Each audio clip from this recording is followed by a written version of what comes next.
Some people believed power smelled like champagne in oak-paneled rooms. Elena had learned the truth. Power smelled like reheated coffee and bleach, and it could be hidden behind a name tag. If this story keeps you leaning forward, hit subscribe and stay with me until the end. Leave a comment with your first impression of Elena. Was she naive, reckless, or simply misread? It helps this channel and lets others find stories like hers. He was used to being funny without consequence. Vincent Callaway laughed first, a high, practiced sound that polished the room. Around him, the table shimmered. Satin napkins, low lights, a private booth with a view of the river. His nephew Daniel scraped a fork on porcelain, still 3 drinks into bravado. The Sterling room, even on a weekday, bent toward them. Waiters anticipated refills before glasses went empty. Elena carried a tray with 2 plates cupped against her hip. The tray weighed like a promise, a round of seared scallops, a lacquered salad. She wore a name tag that read Elena over the faded apron of the restaurant where she was invisible enough to dream in daylight and count bills by the end of the night. Her leather bag, small and worn at the corner where the strap rubbed, hung from the hook under her station. It had been with her through 2 jobs, 1 dismissal, and a verdict that lived more like a rumor than a court record in the city's rumor mill. Vincent patted the table and made room for the joke. "Tell me," he said, leaning back, "what should I do about the market tomorrow? Buy? Sell? What's your brilliant waitress instinct tell you?" He smiled the way men who had owned entire floors of towers smiled, open and sharp at once. The patrons laughed, a warmth that meant they weren't invited to complicate the joke. Daniel barked a laugh that cut, the sound of entitlement. Elena set the plates down with a softness that contradicted her knowledge of markets and margins. She had been on other floors, fingers that typed through columns, eyes that could find asymmetry in decimals. That was before the names, before the leak, before the fall. But knowledge doesn't disappear because titles do. It rides under the ribs like a hidden rhythm. She had no interest in their amusement. Still, when Vincent turned that way, full attention, the kind that made the rest of the room secondary, she felt the old muscle of appraisal flex. She met his question with something neither deference nor sarcasm could claim, a precise, quiet answer that named a variable they were all pretending not to see. "What you do," she said, and her voice kept steady under linen and clink, "is stop confusing velocity with direction." Silence moved like smoke. Vincent's laugh clicked off mid-breath. He had asked as a joke, a way to fill an evening that cost more than a month of most lives. What he hadn't expected was to be answered with a phrase that sounded like it belonged at the trading desk rather than at table 12. For a moment, the room completed a double-take. Waitress? Analyst? No. You could feel the cognitive slide. Daniel shoved his chin forward, eyes bright with mockery. "You quit a bank for a kitchen?" he said. "You think in graphs now?" Her reply was a smile without warmth. "Graphs tell stories," she said. "But sometimes people read the headlines and ignore the footnotes. That confuses them more than anything." Vincent, always practiced at turning discomfort into show, waved a hand. "She's funny," he said, and the table laughed on cue. He didn't know why the line had landed like a pebble in water. He didn't know it had hit a deep seam. 2 nights later, the morning headlines would pretend nothing had happened. A column in a glossy would praise Vincent's lightheartedness. But the city keeps private memories in private vaults. Someone recorded a fragment, spliced it into a montage of jokes, and the montage took on a life of its own inside the wrong rooms. Elena went home that night to an apartment that smelled faintly of coffee grounds and the damp of a city that never quite dried. She lay awake and listened for the hum of the next day, less for rest than for pattern recognition. It was a habit she could not shut off. Read the rhythm, predict the tumble. She had been paid to see the shapes beneath the noise. She had been fired for that curiosity once already. There were nights when she forgot whether any of it still mattered. 3 years before that night at the Sterling Room, she had stood on a different floor, under different lights, with a different apron, one sewn of glass and code and the thin buzz of screens. She had been Elena Rodriguez, quant analyst, 19 months into a role at Meridian Digital that had been whispered about as a launch pad. She was small, intense, precise, someone who stayed late to find the discrepancy others called unlucky. Vincent Callaway had liked brilliant people near him. He recruited talent, nurtured it with proprietary lunches and compliments that sounded like interest. He had apprenticed her to risk models and probability narratives, made her write the projections that landed on his desk with her initials attached. At first, he was mentor in the old-fashioned sense. He called with feedback, made introductions, let her sit in on calls that would have been closed doors for most. He said the right things about ambition and cunning, and Elena believed, because belief is what you lean on when you have few others. Then they needed a scapegoat. The market had a bleed, small at first, but enough to make the wrong people nervous. Executives pointed fingers in private. Public explanations cost reputations and quarterly balance. Vincent had the kind of enemies that smiled in boardrooms and wrote spin behind closed doors. Elena's anomaly, a model that contradicted a preferred forecast, became a narrative the wrong people wanted. Footnotes are brittle. They snap under the weight of convenience. Patricia Hayes and Gerald Thompson, names she had submitted charts to and expected critique from, did what people do in polite violence. They folded evidence into a story. A line of code, moved without record, became the kind of proof that looks convincing when it's wrapped in persuasive language. A private audit, a hurried memo, a call recorded by someone trying to protect themselves. Tiny things came together and made her culpable. They said she had tampered, altered, and profited. The public wanted answers. The institution wanted a quick cleanup. Elena had the stubbornness to insist on audit trails and timestamps that told a different tale, but timestamps could be reframed. The system was precise, but precision is only as incorruptible as the hands that handle it. She found herself at the center of a story that had already been scripted. When the first summons came, her chest held the stale air of disbelief. She fought. She hired counsel. She typed statements in the light of a borrowed desk. Her voice did not move the scales. Vincent's voice, a public mea culpa on behalf of the firm, carried more weight. "We are investigating a regrettable anomaly," the bulletin read. "We must act decisively." Patricia and Gerald offered the kind of bland, sorrowful faces that history remembered as complicity. There was a hearing. There were whispers. There was a photograph in a small paper that captured the exact moment Elena's name tag met a brassy headline. She was stripped of title, of network, of the soft glow of credibility that makes people return your calls. Some doors closed politely. Others slammed. She exited with a box of what she could carry and a head full of arithmetic that now only served to count losses. The city knows how to look away. People build lives on each other's forgetting. Elena learned to keep her head down. She learned to be invisible in a way that once would have seemed impossible. She took a dish shift at the Sterling Room at noon and sweeping at another place at night. She learned to tie an apron knot so tight it looked like belonging. The leather bag that had once carried research briefs now carried shift schedules and a single battered paperback of probability theory. It was a relic she kept as talisman, a reminder that the eye that sees asymmetry doesn't stop seeing, even under fluorescent lights. So when Vincent leaned back and asked a waitress for advice, the moment was a kind of small mercy and a taunt. Elena could have turned away. She could have been the perfect anonymous servitor. Instead, she answered. The joke spread in the way city gossip does. At the golf club, on a loud bench in a transit hub, and inside a certain floor at Sterling Investments, where Richard Sterling kept a discreet eye on unusual talent.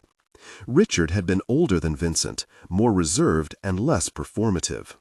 He had the kind of power that arrived with inherited responsibility and a nickname in financial circles that people muttered less because they feared him than because respect learned to keep its voice low around his decisions. 2 days after the Sterling Room exchange, Richard was on Elena's side of a different table. He didn't approach like a man with warm hands. He was crisp, direct, and certain. "Elena Rodriguez?" he asked. It was the question that uncoiled a long-suppressed possibility. By then, she had learned to answer without hope. Yes. He didn't speak of the scandal. He sat with a measured stare and offered what he called an opportunity.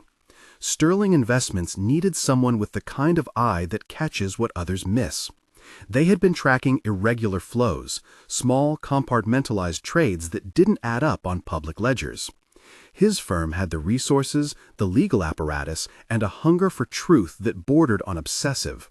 He believed the irregularities were being used to mask a much larger siphon of funds tied to shell entities and what he called architected narratives. He told her all this in less than a paragraph, then paused. "I need someone who isn't beholden to what people assume you owe them. I need someone who knows the language of numbers and can walk unnoticed." The offer came wrapped in caveats: discreetness, internal counsel oversight, no publicity until they had irrefutable evidence. It came with access, a badge that would allow temporary, controlled access to Sterling Tower's lower floors, to archives, to data rooms that few saw. Elena accepted because there was no financial inducement that could match the lure of being seen for what she was, someone who could read the footnotes again. The recruitment felt like a small ascension and an older, cunning descent at once. She had been offered a map back inside a city that had closed a gate on her. Richard's trust was neither sentimental nor casual. It was a calculated use of someone the system had discarded. He wanted her skill. She wanted clarity and the speed with which the truth could change things. Her re-entry into the world of glass and filtered light came with a temporary badge, a neutral black portfolio, and the company of 2 analysts who had desk space in a sterile corner where humidity controls glowed. She stepped past biometric turns that smelled faintly of ozone, past aquariums of servers where LEDs blinked like distant constellations. Sterling Tower smelled like a different kind of night, cleaner, colder, taut with surveillance. They gave her a 36-hour window to look for patterns. The window turned into 72 hours when they realized how thick the obfuscation was. "We cannot pull old logs without legal sign-off," an internal counsel said. "We cannot subpoena without probable cause. We move on probable patterns." Elena moved like a sleuth who knew the grammar of money. She started with a ledger and a list of addresses that had the shape of shell companies, names that repeated with tiny permutations, registrations that spelled caution. She cataloged transaction fingerprints, time of day, amounts that avoided thresholds that would trigger reviews, routing through intermediary accounts in neutral zones. She traced a faint trail to a seemingly innocuous entity called Phoenix Holdings, registered through a corporate agent in a different state and wired through a series of domestic intermediaries that left little public trace. Then she hit a wall she hadn't seen in years, a biometric lock on a secondary data vault. The vault held cold backups, records no one usually touched. It was a safeguard, the kind of thing designed to stop a determined individual. The lock required more than keys and passwords. It needed authorization that only a handful of executives had, and those names included 2 she'd already learned to distrust. They could have petitioned for a warrant, but legal processes were slow, and Vincent's people were quick. Richard wanted speed and a clean chain of custody. Elena understood what he needed, a way to show in court that the records were authentic and unaltered. Evidence assembled without impeccable provenance could be dismissed as fabrication. They had to extract data in a way that could survive cross-examination and the performative legalism of powerful counsel. She spent nights on a folding chair, fingers bruised from scrolls, eyes rimmed raw from light. She drank too much coffee and ate too many stale cookies from the tower kitchen. She worked with an IT lead named Amir, who had a way of explaining complexity in analogies she could hold. Vaults as safes, backups as diaries. They talked about time windows and hash verification in glances and shorthand. They did not talk about hacking. They spoke of authorized retrieval and legal oversight. Richard ensured the legal forms were in motion. The problem was not whether they could access the vault, but whether doing so would be quick enough to catch the pattern before Vincent's men could dissolve the trail. On the third night, at 2:13 a.m., inside an airless room that smelled of cooling metal, they found it. A rotated backup, one that had been copied and recopied, the smell of redundancy. Contained a directory with a familiar structure. Elena read columns of transaction IDs and numbers that, side by side, echoed a pattern she'd seen before. Code fragments that matched the structure of a proprietary shift system only used in Sterling's internal settlement procedures. One file had a header signature, a subtle fingerprint of an algorithm that mirrored, almost identically, a piece she had written years ago at Meridian Digital. It was a signature so personal that it felt like a breadcrumb from one life to another. She felt the room condense. The leather bag at her feet felt heavier. Her mind raced through alternatives, each more dangerous than the next. She had to be careful. Proof needed comparison, a chain of custody that would not break under legal siege. Amir logged a readout. The archive bore timestamps and write sequences that could be validated. It was not a smoking gun. Nothing was a smoking gun until a jury called it that. But it was a line, a link. They copied what they needed under strict supervision. The legal team prepared affidavits. Sterling's counsel delivered requests to courts with the kind of language that kept strangers from peering into confidential processes. It would be messy and public, and Vincent would not go quietly. He never did. He walked into it like a seasoned actor. Vincent was not present when Elena first saw the backup, but he knew of her movement in the tower within hours. The man navigated power the way certain predators navigate water, by moving invisibly and then surfacing where the ripples were least expected.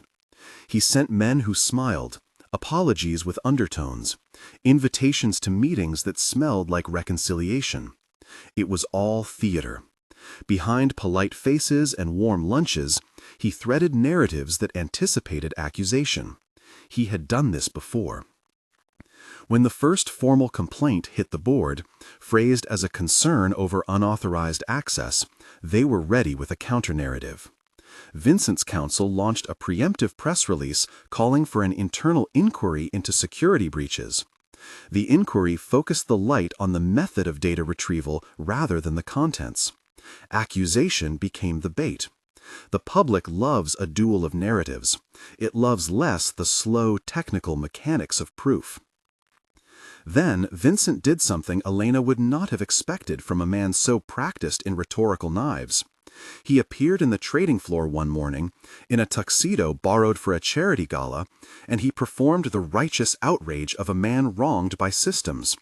He named Elena in public, with the soft, precise cruelty of accusation. He painted an image, a scorned employee who had returned as a saboteur, tampering with records in a bid for vengeance. Some people believed him, because their first impression of her included a scandal that had once stuck like dried paint. Legal action followed. The company called for a suspension of the investigation until a thorough review of the retrieval protocols could be completed. Richard fought it quietly. He argued for transparency, for a forensic audit that would show the validity of their copy. But PR is a current. Once it starts to push, even allies drown in its flow. Vincent's public posture had weight. He used the language of betrayal. The trusted room had been violated. The board, skittish and self-preserving, convened. Patricia and Gerald, who had their own debts to the narrative, nodded in measured agreement. Their faces were smooth. They kept their roles like actors on a stage, and their lines belonged to a long script where inconvenience must be punished. Elena felt the old sensation, being the fulcrum of a narrative she did not control. She'd come back to find the city unchanged in its appetites. She was not naive. She had expected resistance. She had not expected the ease with which a man could turn a room to belief. The case progressed into the courts. Evidence was presented by both sides with the kind of methodical choreography legal defense teams perform to make a sculpture out of ambiguity. The backup she and Amir had copied became a contested object. Vincent's team argued that retrieval had been unauthorized. His counsel suggested the possibility of planting. Richard's counsel argued that the file was an internal record, preserved and verifiable. The court accepted the forensic audit request. During the trial, Elena watched from the gallery and felt a curious detachment. She watched the lawyers speak like priests of a different order. She watched jurors blink and try to map numbers into human motives. Her own testimony was precise and unshowy, lines read into the record, the tone of someone used to numbers rather than melodrama. She thought of the worn leather bag on her small table in a restaurant booth, of the plated scallops and a nephew's clumsy arrogance, and of the night she had first been unmade by headlines that swallowed nuance. The court's work was slow. It existed in a timber of procedure and stenography. But courts are microscopes, and microscopes sometimes show things that the public eye missed. The forensic auditors found duplications in logs that suggested a parallel write sequence, an engineered attempt to make one ledger look like another. The algorithm signature in the archive matched her old code, but there were anomalies, timestamps that did not align with human editing rhythm, and routing that suggested an intermediary had relabeled entries. The auditors found enough dust to argue that the matter had been staged. The verdict was not a thunderclap of cinematic vindication. It was a series of small procedural victories that, when stacked, had the weight of truth. The court ruled that the records were authentic and allowed them into the public docket. The department that investigated corporate malfeasance opened a probe into the shell entities revealed by the archive. Vincent found himself facing a subpoena. Patricia and Gerald were compelled to sit for depositions. But victory in court is not the same as victory in life. Elena's reinstatement did not erase the nights she spent in fluorescent anonymity. The city had moved in 3 years. Reputations had been rearranged. People who had once yearned for her signature had new favorites. Still, justice moved in the direction Elena had hoped.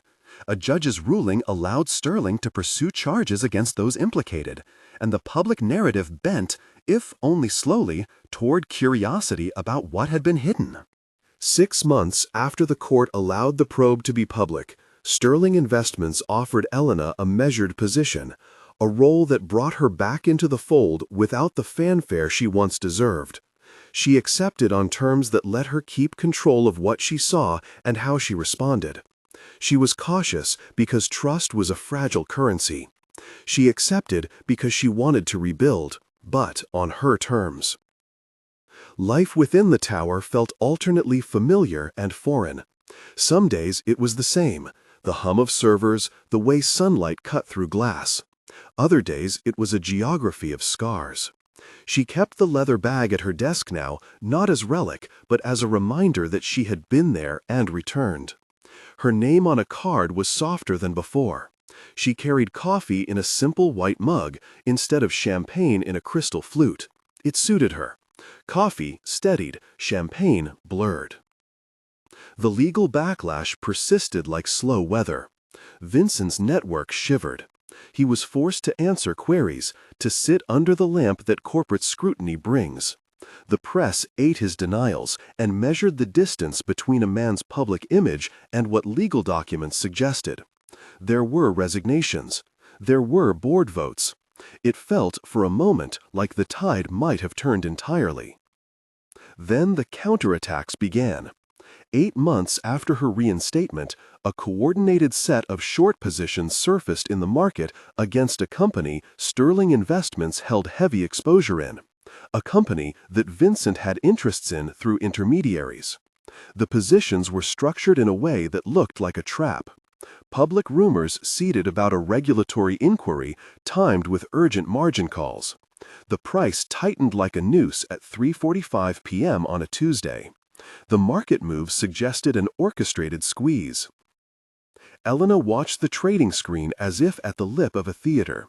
Her fingers hovered, but she did not act on instinct. She had learned that revenge in finance isn't always about immediate retaliation. Sometimes it's about engineering the frame in which truth looks inevitable. She assembled a small team, legal, trading, and forensic, and spent 2 weeks building a countertrap. It was not a hack. It was a carefully choreographed exposure of the structures that had allowed the sabotage. They released forensic findings to regulators and to a select group of counterparties, demonstrating the chain of shell entities tied to short positions and revealing the timing of news leaks. They publicized a ledger of trades in a way that showed manipulation rather than market forces. On the morning of the final squeeze, the market clock felt like a metronome. Elena watched, stomach hollow, as volume rose. The short positions began to cover. The market responded to the clarity over manipulation. The trap worked not by a single triumphant blow, but by the slow, inevitable pressure of evidenced truth. Short sellers who had placed bets on confusion found themselves exposed under the light of coordinated investigation. Vincent called her a dozen times that week. His voice, when it came, had a blend of fury and disbelief. "You think you can embarrass me?" he demanded. The conversation was tactical. It was also a confession of fear. He had miscalculated the resilience of someone who had nothing left to lose and everything to prove. After the market settled, regulators brought charges against the intermediaries. Richard Sterling moved with the careful pace of someone who had watched the city from its quieter heights. Vincent's empire reeled. There were investigations and fines and a slow unspooling of influence. Patricia and Gerald faced their own reckonings, a slow public dismantling that took form in hearings and the collapse of polite power. The day the first sentencing was announced, less a moment of triumph than a formal accounting, Elena went to the rooftop of Sterling Tower. The city spread below like a quilt of lights. She had once mapped it differently, numbers and probabilities, flows and liquidity. But from above, it looked like an ordinary map, anonymous and kind. She stood with her leather bag beside her, coffee cooling in a paper cup. The air bit at her face. She had victory of a kind, restoration, acknowledgement, the knowledge that the scales had tipped in her favor. But the victory was not whole. The years of being erased, leaving shoulders hunched in the memory of those late nights, remained. Her friendships that once existed in the hum of collaborative work were brittle. She had to rebuild trust where it mattered. Richard joined her on the rooftop with the quiet of an old man who had seen brave people burn too bright and then find new light. He said simply, "You did what the system refused to do for you. You made the evidence speak." She thought of Daniel, of the way a nephew's drunken laugh had once been the first in a chain that nearly destroyed her. She thought of Vincent's smile that presumed the world would right itself without consequence. She thought of the plates she had once balanced and the name tag that once made her invisible. Her response to the billionaire had been small, an articulation of a truth that startled because it came from an unexpected mouth. That small answer, in its time, had been a seed. "Justice isn't a thunderclap," she said. "It's a process. Sometimes it's a rhythm of attrition." She looked out at the city and let its noise settle. Victory had cost her nights and relationships and a kind of naive certainty. She was guarded now. Victory had not erased the scars. But vindication had a weight that felt like armor. Useful, complex, a materiality she had not felt in years. Richard nodded, as if to a thing both of them understood. "You know the company needs you," he said. "Not because we owe you anything, but because you see things others don't. We will rebuild, but you do whatever you need to keep your edges intact." She smiled at the idea. "I'll keep the coffee," she said, "and the bag." They both knew that the city was a place of second acts if you survived its first. Elena had been carved by its exhaust and its lights, by the slowness of courts and the speed of markets. She had learned that speech can be a weapon or a shield, that numbers testify when given a chance. Her response to a billionaire's joke had been surprising not because it was clever, but because it reminded people that expertise can wear an apron. Days later, a feature ran in a financial magazine, modest and careful, about the scandal's cleanup. Elena's name was there in the byline of a paragraph, a restored reputation in print. People sent messages, some earnest, some opportunistic. The leather bag grew restifer with documents, with a new kind of work that asked her to teach others how to see. She kept a small ritual. Every morning she poured coffee into the white mug that had survived the tower's kitchen and walked to the window that watched the river. She balanced the mug in one hand and the leather bag in the other. She let the city wake. She moved through the tower with the quiet patience of someone who had once been erased and chose, now, how to be visible. There were nights she still slept with the memory of courtrooms and the theater of accusation. There were afternoons she would replay the Sterling Room exchange and marvel at the smallness of that first spark, how a single sentence, offered without pretense, could rattle a man who'd grown rich on public adoration. She had not sought vengeance for its own sake. She had wanted a correction, a cleaning of a ledger that had been forcibly rewritten. The satisfaction felt muted by the knowledge that people are rarely simply good or simply evil. They are actors bounded by motives and mistakes. In the months that followed, committees invited her to speak behind closed doors. Regulators asked her to consult on models, and young analysts listened with attention that wanted to be worshipful. She taught them to read the footnotes. She taught them to look at timestamps like fingerprints. Mostly, she taught them to be skeptical of narratives that wrapped neatly around protagonists and villains. Complexity, she said, was the constant. Once, a young trader asked her, in a voice that trembled between reverence and curiosity, whether she felt any joy from the fall of Vincent Callaway. She did not answer at first. She thought of a man reduced from the warmth of privilege to the coolness of scrutiny. She thought of the nephew's laughter and the way it had once been weaponized. What she felt was not glee. It was relief and a sober, strange gratitude for the peculiar justice of evidence. "No," she said at last, "but I feel less weary." Outside, the city hummed along its invisible currents. People still asked for advice at tables, and some jokes landed where power used to sit. Elena walked among them with the stability that comes from knowing the bottom of a calculation. She still carried the leather bag, and sometimes she still set plates. The name tag came off when she suited up for meetings. It returned when she served the restaurant crowd. In that dual life, she found a balance: plates and columns, coffee and champagne in their rightful places. She never forgot the moment the billionaire thought it was a joke to ask a waitress for advice. His misreading of her was the opening he had handed her without knowing it. Her response, measured, a sentence that could have been lost in noise, became a hinge in a story about power, about the niceties people hide behind, and about the fact that truth, when tended, can be stubbornly public.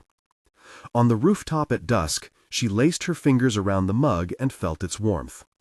The city had a way of making people small and infinitely significant at the same time. Elena had been both. She had been diminished by the system and later restored by persistent clarity. She had learned to be patient with the slow machinery of justice while remaining ruthless with the truth. As the lights below flickered awake, she thought of the day she first answered Vincent. How small the situation had been in the scale of the world, and how consequential in the scale of consequence. She placed the mug on the ledge and picked up her bag. She walked back inside, not as someone triumphant or cleansed, but as someone who had reclaimed the right to be seen on her own terms. If you found Elena's journey striking, like and subscribe for more stories where understatement meets upheaval. Tell us in the comments, which moment surprised you the most? The restaurant exchange, the forensic find, or the market trap? Your thoughts help shape the next deep dive into stories like this. She left the rooftop with the steady step of someone who had learned how to carry a life that would not crack under scrutiny. The week that followed filled with the measured rhythms she'd come to prefer. A morning of fair-weather teaching at the regulator's office, afternoons at the restaurant where regulars ordered by habit rather than ceremony, and evenings answering questions from young analysts who wanted not just tactics but a way of being in a place that often rewarded pretense. One Thursday she agreed to speak at a small symposium organized by a group of graduate students at the city's public policy school.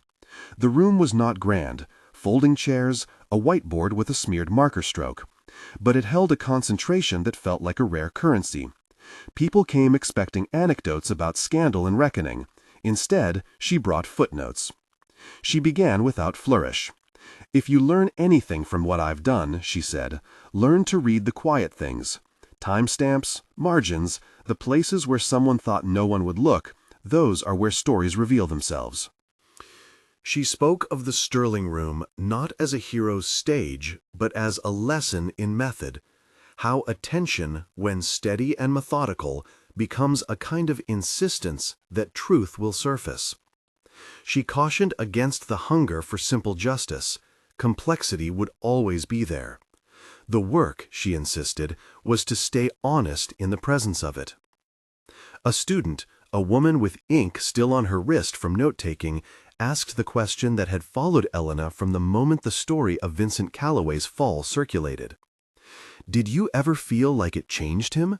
Like the world corrected itself and he learned something? The room quieted as if to make space for the answer. Elena considered the woman as she had considered the question years ago in a different posture. "People change in parts," she said. "Sometimes the parts we care about most do not. Sometimes the smallest correction alters the habits that follow. What changed for me was not him. It was my capacity to participate without being consumed by hope or hatred.